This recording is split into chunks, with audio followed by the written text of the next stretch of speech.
നടക്കുന്നു. U D എഫിന്റെ vote മാത്രമല്ല, യു ഡി എഫിന് അപ്പുറത്ത് നിഷ്പക്ഷമതികളും അപ്പുറത്തുള്ളവരും ഒക്കെ നമ്മുടെ കുടുംബയോഗങ്ങളിൽ പങ്കെടുക്കുന്നു എന്ന് മാത്രമല്ല, ഒരു വലിയ പിന്തുണ, ഒരു ചരിത്ര ഭൂരിപക്ഷത്തിന് നിലമ്പൂരിൽ വിജയിക്കുമെന്ന കാര്യത്തിൽ യാതൊരു തർക്കവും. ഒരു ചരിത്ര ഭൂരിപക്ഷം നിലമ്പൂരിൽ ഉണ്ടാവും, ഒരു സംശയം വരും. നിലമ്പൂരിൽ വിജയത്തിലേക്ക് കുതിക്കുന്ന യു ഡി എഫ് സ്ഥാനാർത്ഥി ആര്യാടൻ ഷൗക്കത്തിന്റെ വാക്കുകളാണ് കേട്ടത്. നിലമ്പൂരിൽ ചരിത്ര ഭൂരിപക്ഷം കിട്ടുമെന്ന് യു ഡി എഫ് സ്ഥാനാർത്ഥി ആര്യാടൻ ഷൗക്കത്ത് കർമ്മ ന്യൂസിനോട് വെളിപ്പെടുത്തുന്നു. ഇടത് വോട്ട് ബാങ്കുകളിൽ വിള്ളൽ ഉണ്ടാകുന്നു എന്നത് ലീഡ് നിലയിൽ നിന്നും വ്യക്തമായിരിക്കുകയാണ്. സ്വന്തം വീടിരിക്കുന്ന സ്വന്തം ഗ്രാമത്തിൽ പോലും കൂപ്പുകുത്തി വീണ്ടിരിക്കുകയാണ് ഇടത് സ്ഥാനാർത്ഥി എം സ്വരാജ്. എം സ്വരാജിനെ വളരെ വലിയ ഒരു കെട്ടും മട്ടുമൊക്കെ ആയിട്ടാണ് എൽ ഡി എഫ് സ്ഥാനാർത്ഥി സ്വരാജിനെ അവിടെ എൽ ഡി എഫ് അവതരിപ്പിച്ചത്.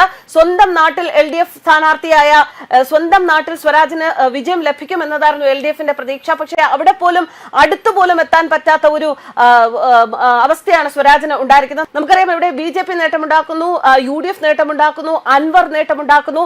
എന്നാൽ എൽ ഡി എഫിന് വളരെ വലിയൊരു തകർച്ചയാണ് ഇവിടെ സംഭവിച്ചിരിക്കുന്നത്. ഇത്ര വലിയ തകർച്ചയും സി പി എമ്മിന്റെ സ്വന്തം സിറ്റിംഗ് സീറ്റിൽ വാങ്ങുകയാണ്. പി വി അൻവർ നല്ല രീതിയിൽ മികച്ചു നിൽക്കുകയാണ്. ശരിക്കും പറഞ്ഞാൽ ഇതൊരു ഡെമോ തെരഞ്ഞെടുപ്പായിരുന്നു എന്ന് തന്നെ പറയാം. ഇനി വരുന്ന തെരഞ്ഞെടുപ്പിന്റെ ഒരു റിഫ്ലക്ഷൻ തന്നെയാണ് ഈ തെരഞ്ഞെടുപ്പിന്റെ ഫലങ്ങൾ എന്ന് നമുക്ക് കൃത്യമായി പറയാൻ സാധിക്കും. എന്തായിരിക്കും ഇനി വോട്ടർമാർ ചിന്തിക്കുക എന്നുള്ളത് തന്നെയാണ് നിലമ്പൂരിലെ ഫലത്തിൽ നിന്ന് മനസ്സിലാക്കേണ്ടത്. അതുകൊണ്ട് തന്നെ നേട്ടമുണ്ടാവുക യു ഡി എഫിനും ബി ജെ പിക്കും മറ്റുള്ളവർക്കുമായിരിക്കും. എൽ ഡി എഫ് താഴോട്ട് തന്നെ പോവുകയാണ് എന്നാണ് മനസ്സിലാക്കേണ്ടത്. മികച്ച എൽ ഡി എഫിന്റെ ഒരു പ്രവർത്തകൻ കൂടിയായ സ്വരാജിനെ നിർത്തിയിട്ട് പോലും നിലമ്പൂർ, അതും അദ്ദേഹത്തിന്റെ സ്വന്തം ഗ്രാമത്തിൽ പോലും വിജയിക്കാൻ സാധിക്കുന്നില്ല, രക്ഷപ്പെടാൻ സാധിക്കുന്നില്ല.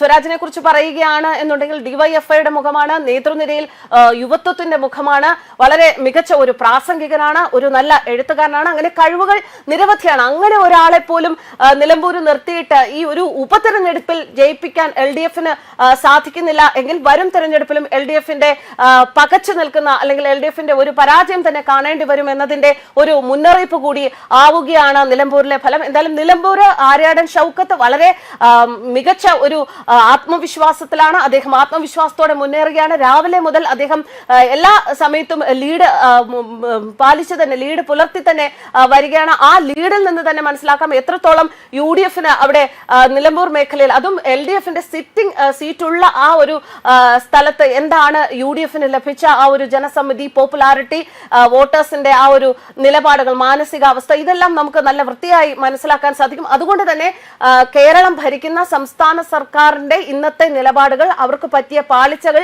ഏതെല്ലാം രീതിയിൽ വരുന്ന തെരഞ്ഞെടുപ്പിൽ പ്രതിഫലിക്കുമെന്നുള്ളത് വളരെ വ്യക്തമാകുന്ന ഒരു തെരഞ്ഞെടുപ്പ് ഫലമായിരിക്കും ഏതാനും നിമിഷങ്ങൾക്കകം ഡിക്ലെയർ ചെയ്യാൻ പോകുന്ന നിലമ്പൂർ മണ്ഡലത്തിന്റെ തെരഞ്ഞെടുപ്പ് ഫലം എന്നത് ഇപ്പോൾ വ്യക്തമാവുകയാണ്. ന്യൂസ് ഡെസ്ക് കർമ്മ ന്യൂസ്.